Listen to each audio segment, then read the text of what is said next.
Welcome to Next Round with me, Dale McDermott. And me, David W. Higgins. A young Irish look at the economy, politics and society. Covering home and abroad. For the thinkers, the dreamers and the doers, this is Next Round. Hello and welcome to the latest episode of Next Round. Today we want to talk about the turmoil on the international markets, with stock markets down and volatility very high. We ask ourselves, what does this mean for the wider economy? Is this a downturn, or are we simply in August silly season? We also look towards the US elections, and Vice President Kamala Harris, who is the Democratic nominee, or presumptive Democratic nominee, has chosen her pick for her VP. And Tim Walz, the governor of Minnesota, has been selected as her choice. So we analyze that and look at what does that mean for the upcoming election, which is coming up in the next couple of months, which is going to be pretty interesting. And then finally, just to round us out, we want to look towards closer to home and in the UK, where rioting has been taking place, social unrest is high, and looting included in that. So we want to take a look at that. If you do like this podcast, please like, share, and follow us. We're available on all major podcast platforms, also available on YouTube, where you can watch us as well. And I think viewers who are looking at us on YouTube will notice that David and I have had a bit of a wardrobe clash. We've both decided to wear salmon today. It's obviously the August summer color, David. So I really like your shirt, David. Good choice. Oh, thanks, Dale. It's nice to wear something bright after a time when markets and the economy has gotten a bit dark. We've seen red a lot this week. There's been a lot of red, yeah, and I guess we're a brighter tint of it, but it's been a darker red for investors who've been out there. So this has been a week-long saga. It was the later half of last week that we got a jobs report in the US, which came in relatively below estimate. There were upwards of maybe 200,000 jobs expected, but the number of additional jobs in the US was closer to 100,000. But crucially, what we saw was the unemployment rate tick up to a new high. And what was breached in the US was a thing called the SAM rule, SAHM. It's named after an economist. And the SAM rule is where you have a level of unemployment which is 0.5, 0.5% higher than the lowest point in the prior 12 months. And that rule was triggered in the US. Now, I should say that the high number, the latest number, has to be the average of 3 months. That's a slight caveat to it.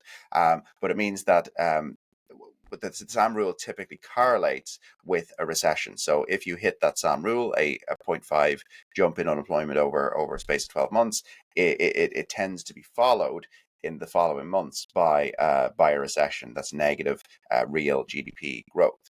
Now, will the US hit that? I think they probably will. I think the global economy is probably going to also hit that. You'll see that being hit in some other countries. But then the question arises, is this going to be a major calamity? Is it going to be something like 2008 and kind of a very rapid rise in unemployment and a real slowing of the economy? I'm less certain of that. I think what we might be seeing is something a little more moderate, maybe even something very tame. If central banks and governments come in and respond to this in a meaningful way, and make sure that the worst of higher unemployment doesn't come about, then we may get back after a number of months into next year into more growth territory again. But we certainly saw a very difficult period in markets triggered by that jobs report, which implied that we may be heading into recession. David, I mentioned at the start there as well, the question I posed, which is, is there something underlying here? Are we heading in towards choppy economic waters, or are we simply in a silly season? Is this a convergence of a perfect storm, or is it a case of everyone's away on a beach right now and no one's really been paying that much attention to things? And there's a few things I want to call out, David, which I think might be worth exploring here. Last week, lots of volatility. We were down, we were up, we were back down again, and we've seen a modest recovery in recent days. Japan, of course, has been at the eye of the storm as well. It's seen a strong run over this year, with the Tokyo Index reaching its all-time high 3 weeks ago. But more recently, what we've seen is, with that plummeting, what's been left exposed here has been a carry on the yen. With if we look towards the start of July, the yen was at its weakest level against the dollar in about 34 years. And what we've seen here is that Japanese and US interest rates have diverged over that period of time. So one of the questions here that we've seen, David, has been, with the Bank of Japan deciding to raise its interest rates recently, that left a number of traders exposed. Those who made big bets have now had to bear the brunt of that, and we've seen a sell-off as a result of that. So Japan is one element of it. We also saw reports and earnings last week from the Magnificent Seven, so the large, US tech companies that are making up a significant portion of economic performance in the US in recent times. We've seen heavy investment in AI, very capital intensive, but the returns not yielding what have been really high expectations by investors. And as such, there's some disappointment there.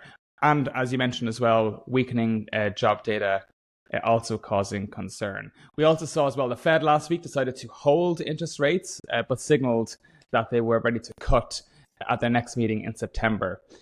So all of that, David, there's a number of pieces kind of converging here in the last week. So with that, is this a perfect storm, or is it simply a case of it's August and the fundamentals are not exactly as bad as they might seem? There's a bit of August to it. You tend to have lower volumes in the financial markets. There tends to be more people on holidays. So a lot of this crisis is going to get deferred in a way to September. But there is, as you said, a mix of several things coming together, which are all very true trends. So the unemployment number has gone quite high. The AI trends that we've seen in the stock market are probably now topping off, and there is a correction due in a lot of these stocks. But these companies rise off simple things like putting AI in your quarterly earnings report, and that can help your stock price go up because you've got algorithmic traders that are out there looking for the phrase AI and just looking to invest in it, and that can lead to valuations going higher than is reflective in the price. So what we've seen coming out of COVID is stock markets go to a position of being overvalued. Now, when I say overvalued, that's a very subjective term, but you can look at it. For example, there's a rule that I look at occasionally called the Buffett rule, and this is after the investor Warren Buffett. And what his measure looks at is the stock market, has it been rising faster than GDP?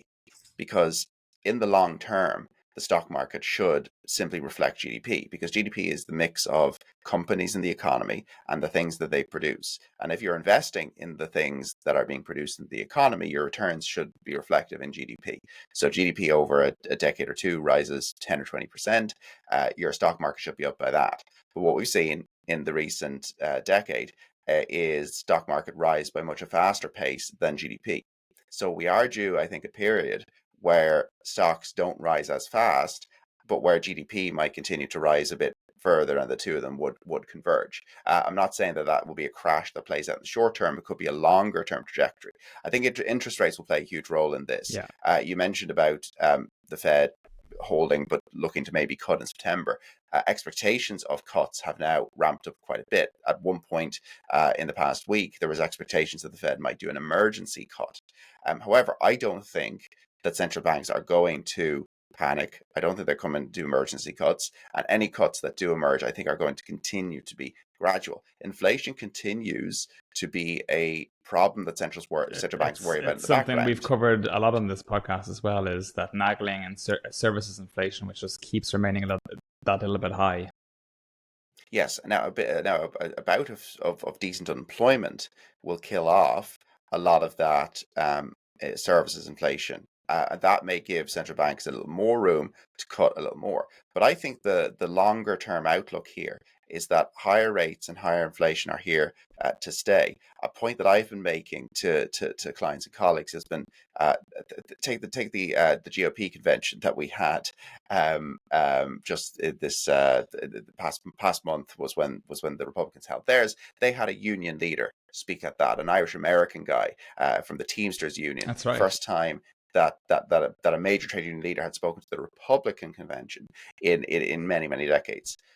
What I mean by that is now organized labor is now politically competitive for the first time in decades. And when organized labor is politically competitive, it means that nobody's going to come along and do things like, for example, cut the minimum wage. So what some people think you should do when a recession comes along is you try and cut the price of labor.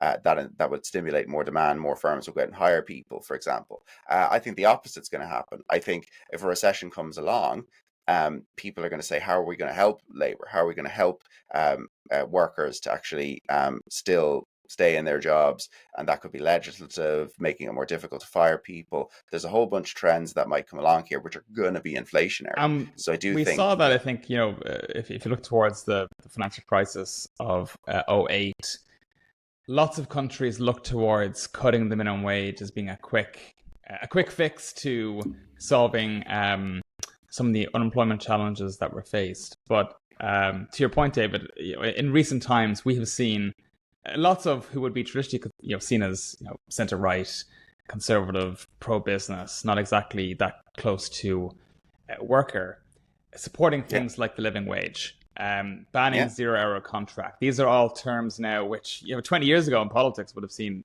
to be quite mad for these sorts of parties to support. Now it's table stakes, and the battle for the worker has really come to the fore. And I agree with you; it makes labor a lot more competitive. Yeah. The challenge then, though, so the point I'm kind of getting at here is that governments are going to come in and support the economy, i.e. any recession that emerges won't be as long or deep as others might expect it to be. There is a constraint on that, of course, though, which is government spending continues to be very high.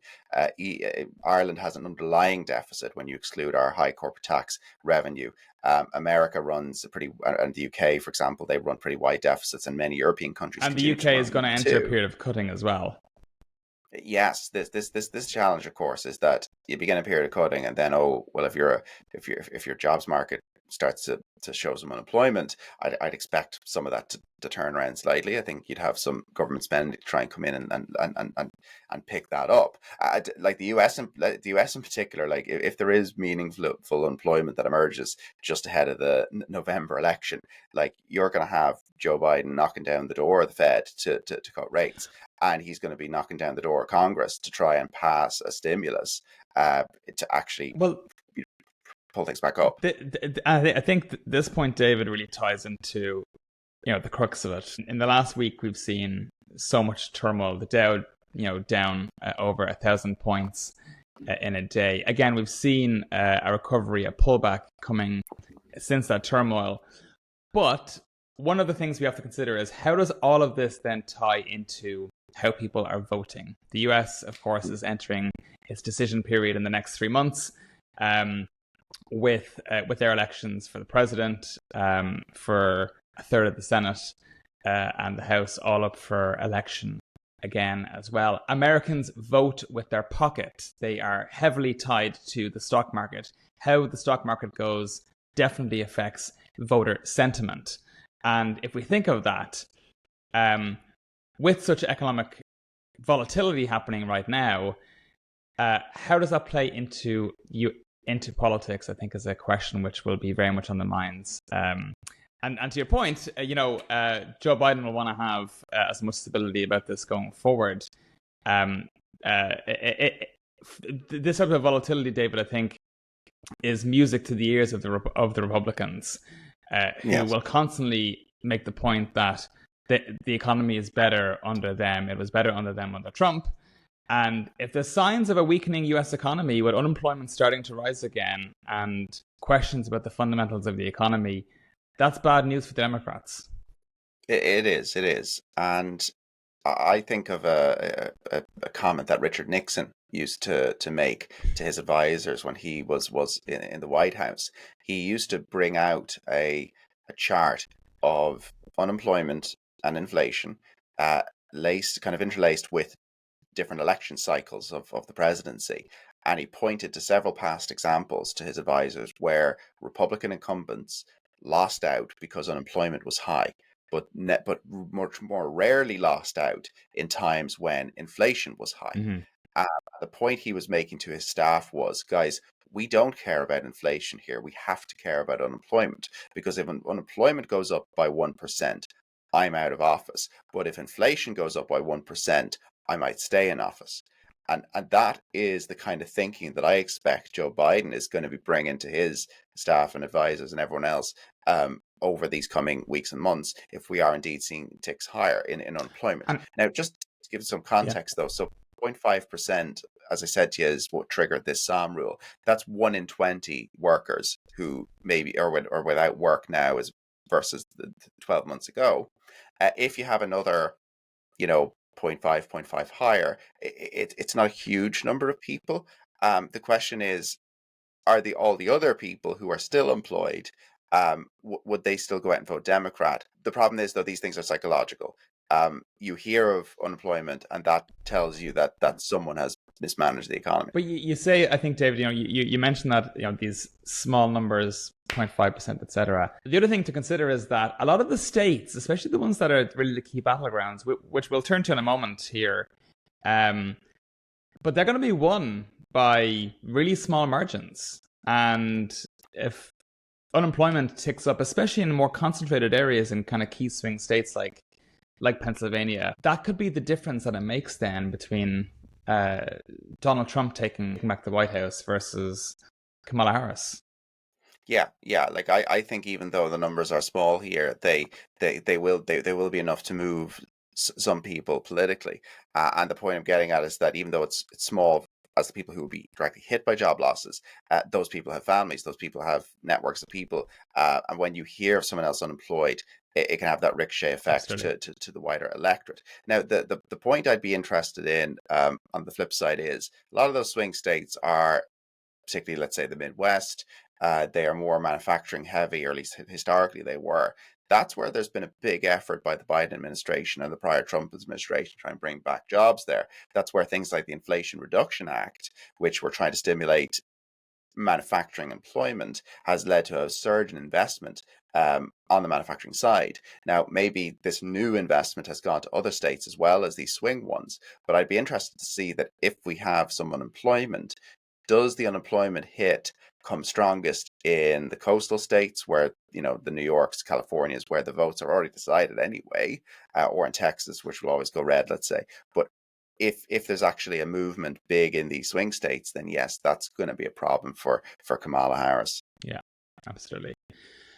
I think let's turn, David, to the US election in a bit more detail here. So I mentioned at the start there that Kamala Harris has picked her VP choice, which is Tim Walz, who is the governor of Minnesota. Just to give a bit of background on Governor Walz, because I'm sure many listeners on this would not have heard of him. Many Americans will not have heard of him either. But Tim Walz, retired educator, 41st governor of Minnesota since 2019, from Nebraska, born from a rural farming community. Before entering politics, he had a pretty diverse career, 24 years in the National Guard, worked as a high school teacher and coach as well in Minnesota. So education and experience in that area is something which is pretty important to him as well. He began his political career in 2006, where he was elected to the U.S. House. And during his term in Congress, he focused a lot on veteran affairs, agriculture, education, where he was known as someone who could work across the aisle to get things done. I think there's been some surprise here, though, in her pick in some circles. I know the Republicans have been a little bit surprised, given that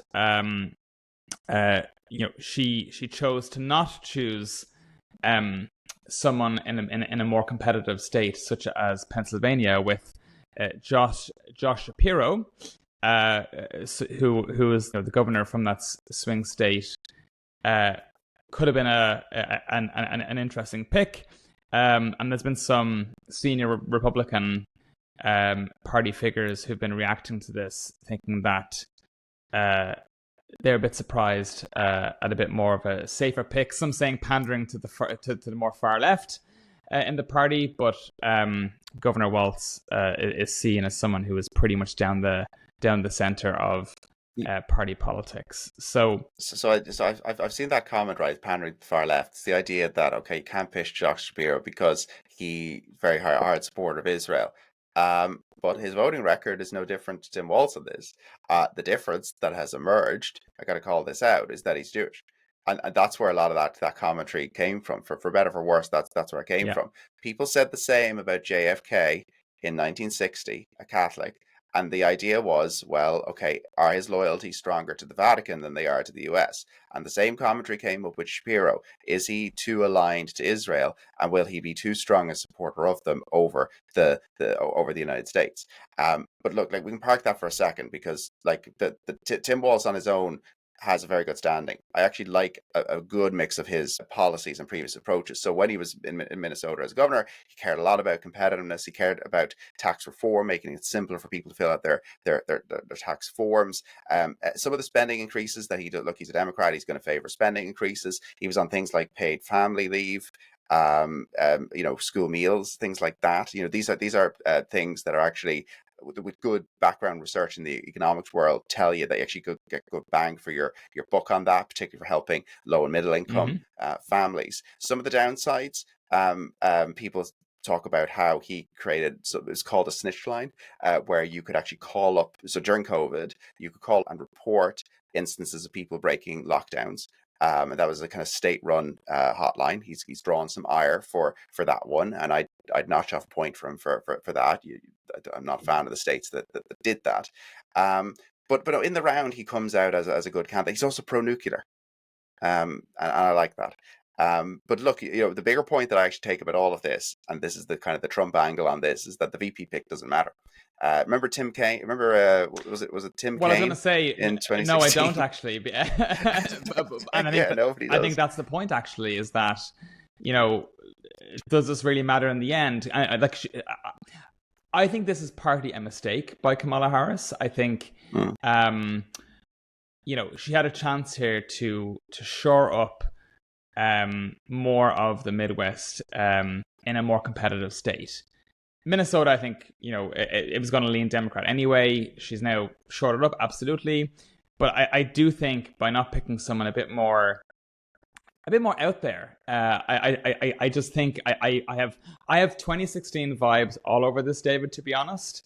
I've seen a huge media reaction to this, where we're just seeing such a momentum of positivity towards Harris and Walz, where it just feels like 2016 all over again. I was playing with the map, which David, I was playing with the electoral college map. With the electoral map, the electoral college map recently, and all of this boils down to Pennsylvania, in my view, David. If you look at look, the likes of North Carolina is getting competitive again. Georgia's also competitive as it was in 2020. But let's say if you give those to the Republicans and you give the Democrats the Midwest, you give them Arizona, it all comes down to Pennsylvania as being the key decision maker here. And I think one thing just to remember is, we keep looking at national polling. We keep seeing Kamala Harris in more recent days, 1 or 2% behind, above. We heard this all before in 2016. He doesn't need to win the popular vote. It's a battle of the key swing state. The 2 or 3 states are going to make the difference here. Just like Trump only won by 70,000 votes in those 3 key states in 2016. The same happened for Joe Biden in 2020. This is going to be a really, really, really tight race. And I just don't think the Democrats were brave enough to make a big decision. I actually thought that Mayor Pete would have been someone who I think America could have backed. There is a question around, a combination of a really diverse ticket with a woman as president and a gay man as vice president. Would America have voted for that? I actually think they would have. I think Mayor Pete had a pretty solid background with a service to the military, strong experience as Secretary of Transportation, a really strong media performer as well. And I think that would have been a really strong ticket that could have worked. And I think they bottled it.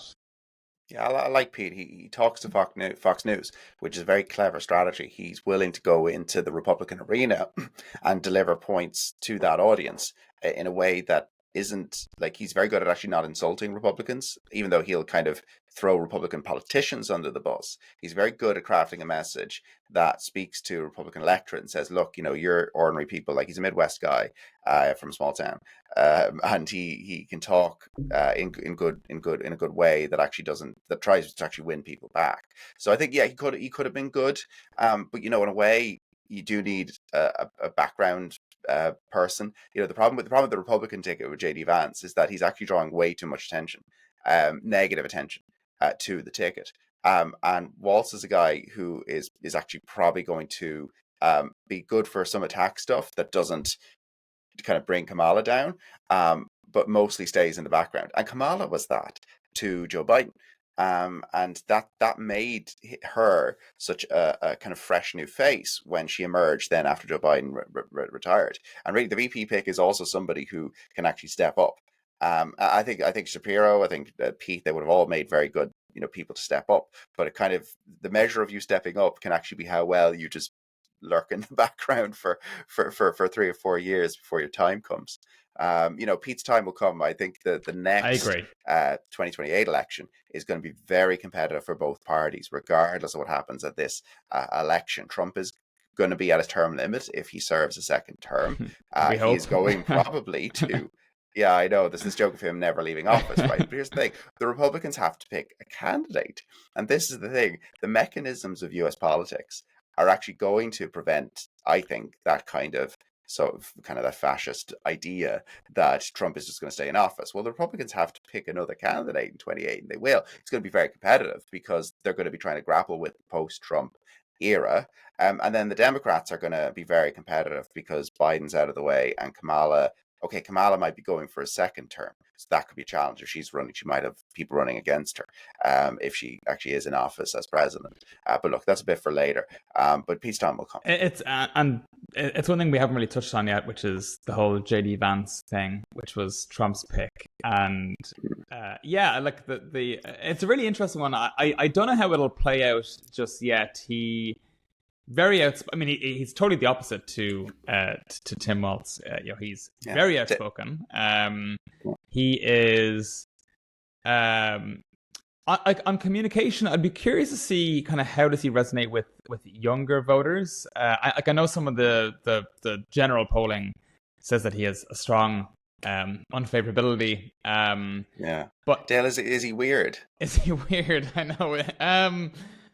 I wouldn't describe him as weird. Like I'm curious to see how the play turns out. Like, I've seen Trump has been going on like these kind of younger podcasts, which I know got a huge audience from younger people, primarily male dominated as well. I know JD Vance does a similar thing, but in the day, look, he's a successful politician in his own right and in his own area. He's young. The weird thing, though, I'm not sure. I know. I think it was Tim Walz who said that he was weird.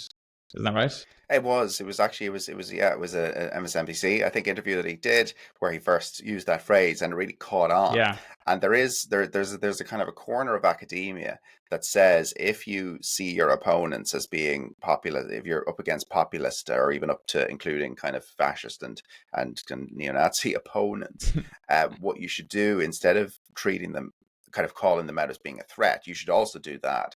But the most effective strategy is actually just to laugh at them and to call them weird. And I think it's working. I actually think it's working because I think so. Trump is supposedly riled up by this, that he doesn't like being called weird. He's like, but like, I've seen people respond to it, right? And I think that shows that the Republicans are badly on the back foot because there was all like you never had them directly saying back, "Oh no, we don't want to steal elections. We aren't fascists," but they are actually responding back and saying, "No, we're not weird." Yeah, it's And I think that shows that it's gotten to them, and that is a very effective messaging. But what about go back to 2016? I want to draw a parallel here, which was when Hillary Clinton called Trump supporters deplorables. I draw a slight parallel there between both because I think what one is a bit more playful, kind of. But if you call him weird, are you calling his supporters weird? No, I was just going to say that like it's directly calling the politicians weird. Yeah, and as long as you're doing that, you're on good ground. Mm-hmm. Like I'm sure that I'm sure Waltz has also said some stuff about MAGA Republicans about their supporters as well. But there's a thing there whereby they are calling it the MAGA side. Yeah, the people who believe that you can drink bleach to cure COVID, that sort of wing. Which so many people did. I'd be curious to see now because where Governor Waltz has question marks, I think, is on COVID, for example. I think it is one element. And I just wonder then, how will the Republicans play into this? Because obviously COVID in the US, hugely divisive issue, especially in swing states. And I'm curious to see how far they're going to really push on opening up that wound, especially when it comes to debates. Look, I think all of this is to play for still. My caution here is on the media hype around this ticket. I think it's all to play for still. I think it's going to come down to, again, those one or two key swing states. We haven't even seen the debates yet.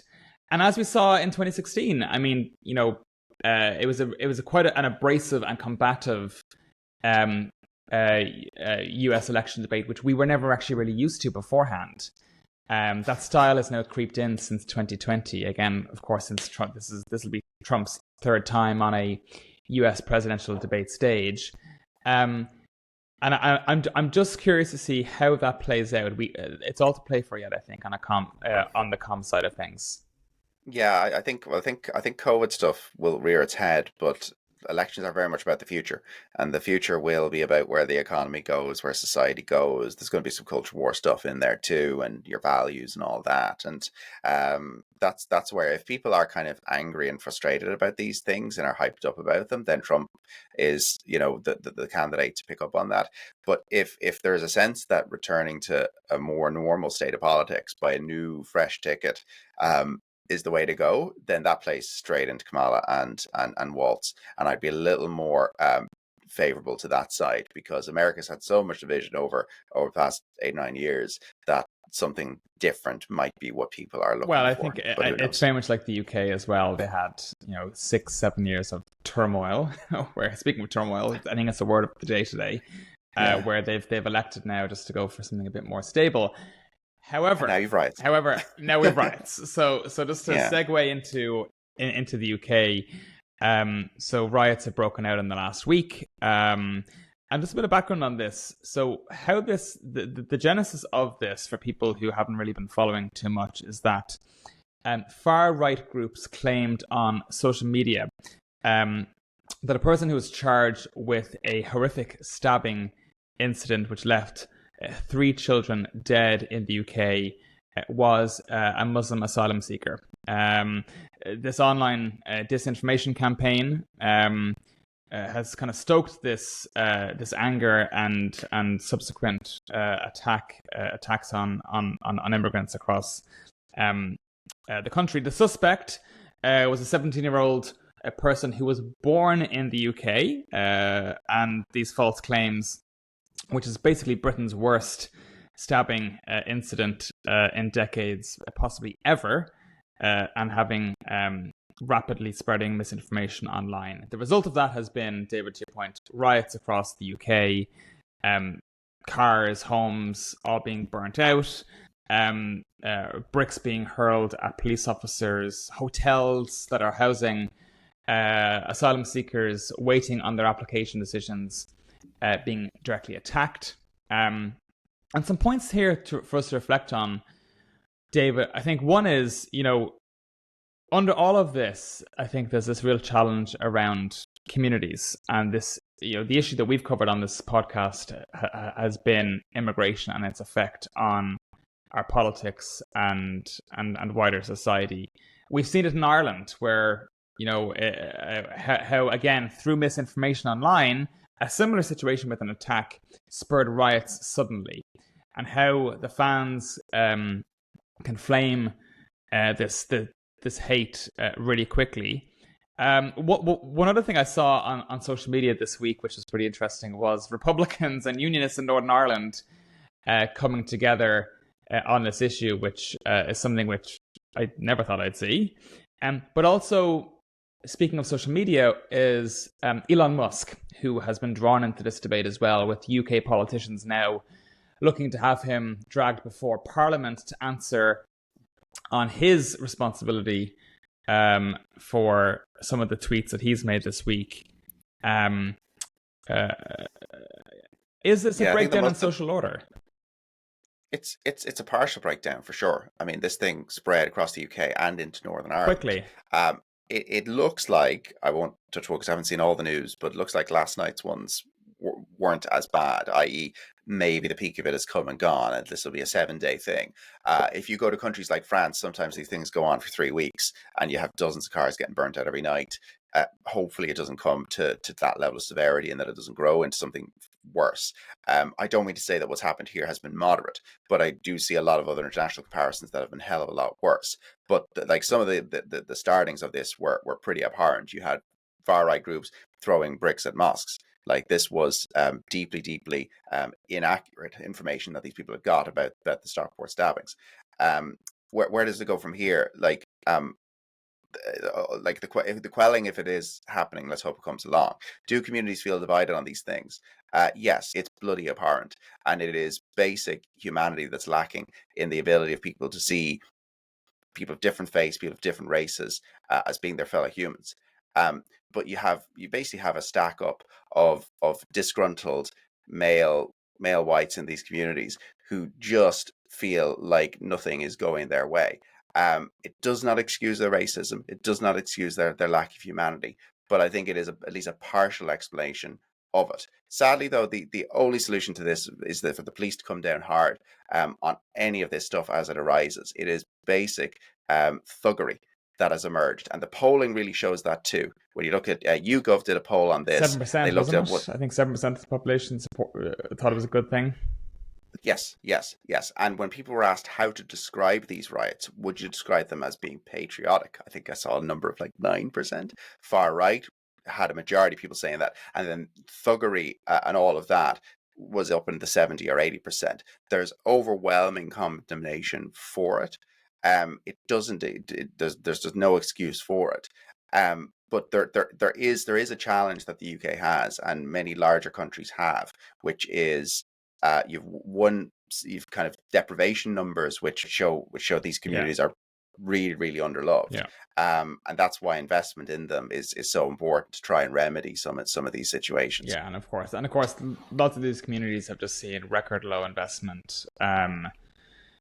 Over the last 10 years, have been victims of a lack of economic development, victim of cuts in budgetary situations and investment locally. And with that, of course, leads to an increase in deprivation. But it's an issue which we will continue to watch. I think it's something, actually, David, maybe we can dive into a bit more, which is finding the economic links to some of the behaviours that have been starting to rear their head in both the UK and Ireland, because I think this is an issue which won't go away, and I think will continue to be stoked, especially with the prevalence and influence that social media is ever increasingly having on our lives. But with that, I think we are out of time. So David, good to see you again. And again, if you did like this episode, and if you like the podcast that we have here, we would ask you, of course, to please like it, please share it, and please subscribe to it on all major platforms. You're available to do so as well on YouTube, where you can like the channel and subscribe to us as well. We appreciate you watching and listening to us, and look forward to chatting again next week. Take care and have a good week ahead.